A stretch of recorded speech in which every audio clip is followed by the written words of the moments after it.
Hey everyone, welcome back to my channel. My name is Nikki LaRose. For today's video, I want to sit down and share with you all products that were a no for me. So let's get right into it. I know I sit down typically and I share with you all products that I love. Of course, that's the whole point of YouTube, right? I want to share with you products that I know work really well, that are outstanding formulas. The list goes on and on, but I thought it'd be really informative to sit down and do the opposite. Without further ado, let's just get into it. I want to share with you my thoughts on the Beautiful Skin foundation from Charlotte Tilbury. Now, if you're someone who is not new to my channel, you've watched many of my tutorials, you'll notice I've used this on many videos and I've used it many times on my Instagram.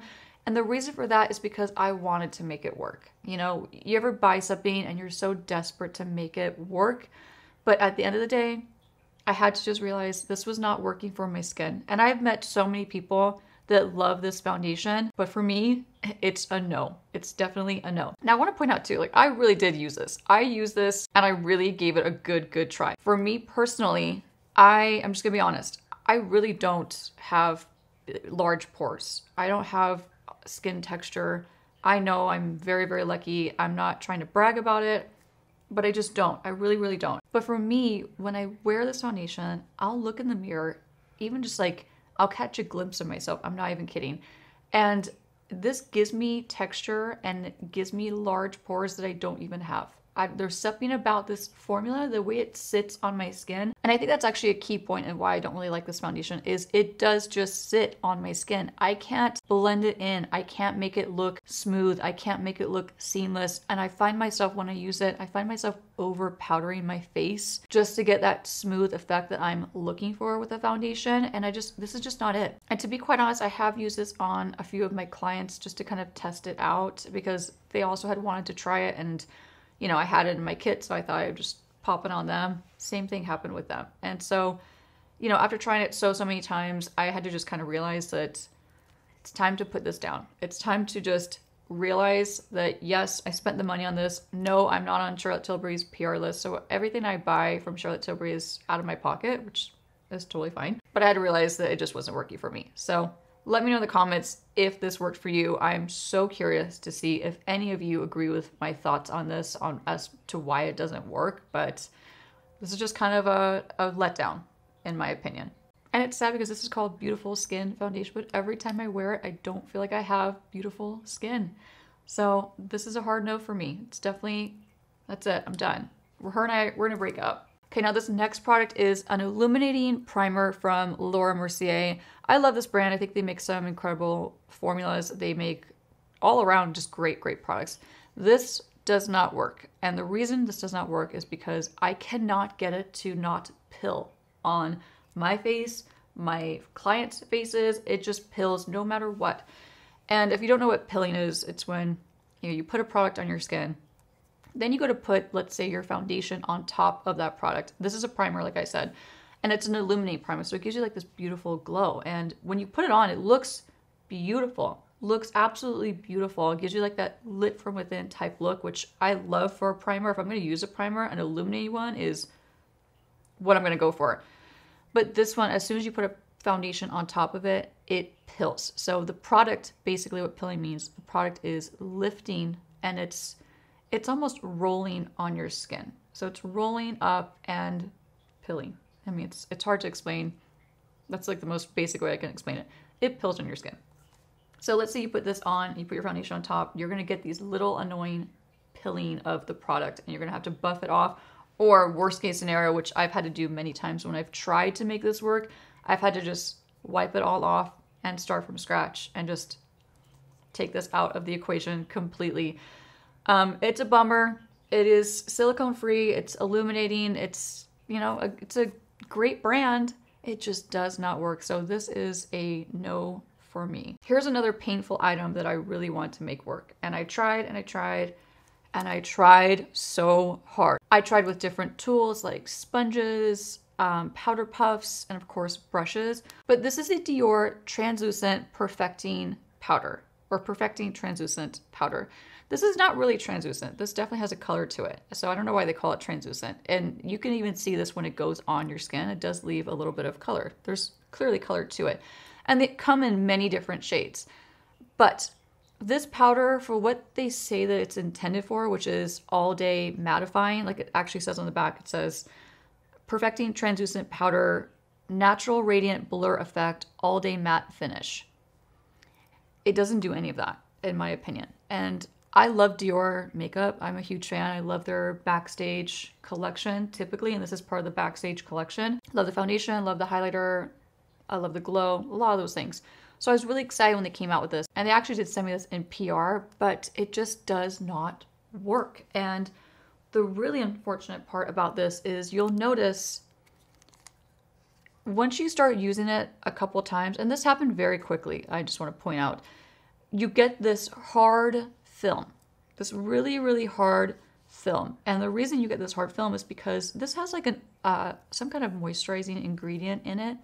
So after a while of dipping your brush or your powder puff in it, you get a buildup of basically like oil that is hard to break through. And in order to like break through it and get like that fresh layer of powder once again, and this happens a lot with eyeshadow. So if you ever used a powder eyeshadow and you dip like a wet brush into it to like fill in your brows or to do an eyeliner look, you'll notice you get like that hard film on top and you almost have to like scrape the top off to get a fresh powder to then dip into. It's a little hard to explain. If you know what I'm talking about, let me know. But it's the same thing with this. And overall, it just doesn't work. It's not a successful product. It's not a successful formula, in my opinion. If you've tried it and you had great success with it, I would love to hear why and like what technique you're using. But for me, this is just definitely a no. Now, this next product I used recently, I did receive this from the brand in PR from Nudestix. It's the Blot and Blur Matte Stick. I actually used this for a short that you probably saw on YouTube. It's basically a mattifying stick. Now, it's kind of confusing. Like the marketing on this was definitely confusing because in the back of this, it says a multitasking, ultra soft, clear balm that blots oil to create a matte finish and blur imperfections, dot to blot, on the go, all day. So that's what it says. So the way it's marketed and the way it's, described on the back is very misleading because to me, this is only used as a blotter on the go. So like you put in your purse, your bag, whatever, you take it with you on the go. And then throughout the day, you would swipe to blot, just like you would a powder, but it's in a cream, like a balm formula. Oof, this was bad. First of all, it completely destroyed my makeup. It literally lifts your makeup straight off your face. It's like I took a makeup wipe and went shh, and just wiped it off.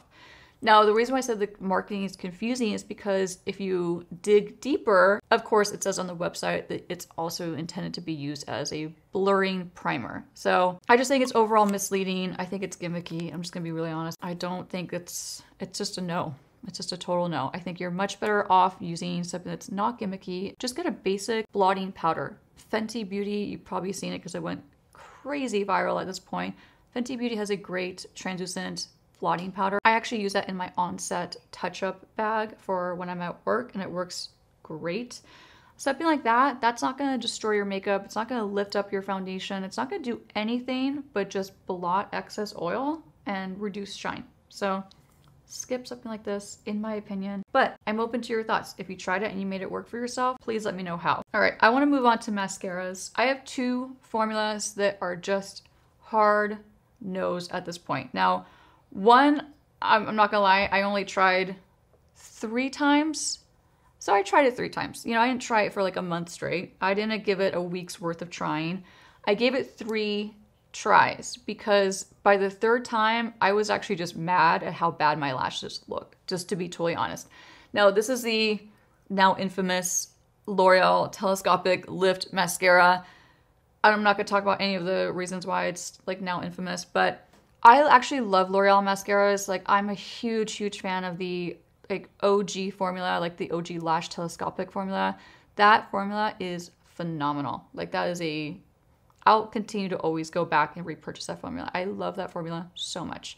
But this one is just not it. And I did talk to a bunch of people online and some people had reached out to me and said that it worked really well for their short lashes. So I can see that. I can see it working for short lashes, but if you're someone like me who has long but thin lashes, this is horrible.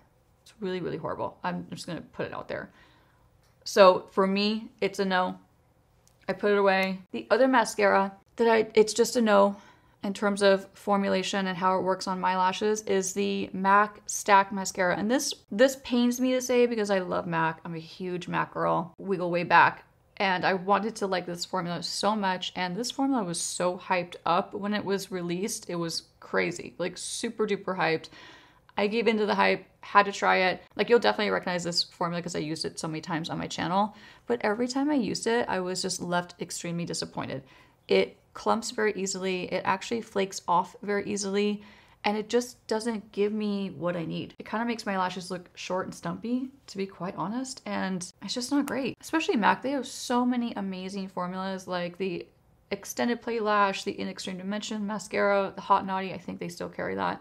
This just wasn't it, so this one's a no. Last product for today, and to be honest, I have an entire bag sitting below me that's filled with products that are a no for me, but I want this video to be a million years long, so I'm gonna keep it at these, and the last product I'm gonna share is the Milk Makeup Sunshine Under Eye Tint Plus Brightener, or Brighten. It's basically a under eye concealer. It has this really messy roller, like ball roller thing that you twist up.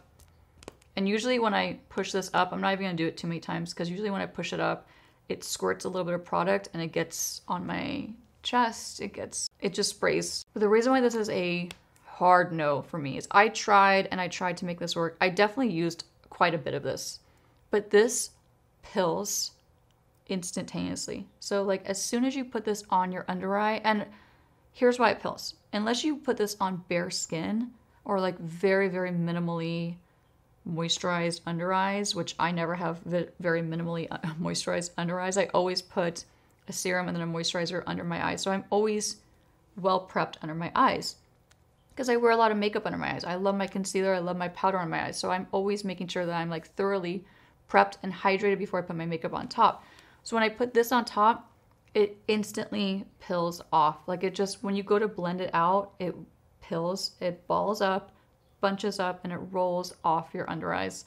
So it's extremely frustrating, and for that reason it's a no. Okay, so that wraps up this list of products that were a no for me for today. Like I said, I have so many more that I could talk about, that I will talk about. So if you enjoyed this video, leave me a comment and let me know if you want a part 2 and a part 3. I probably have enough for like a part 10, to be quite honest. I guess you could probably say this is a de-influencing video, but we're not going to jump on that trend. But if you like this video, let me know. Don't forget to subscribe to my YouTube channel so you don't miss my future videos, and I'll see you all soon. Bye.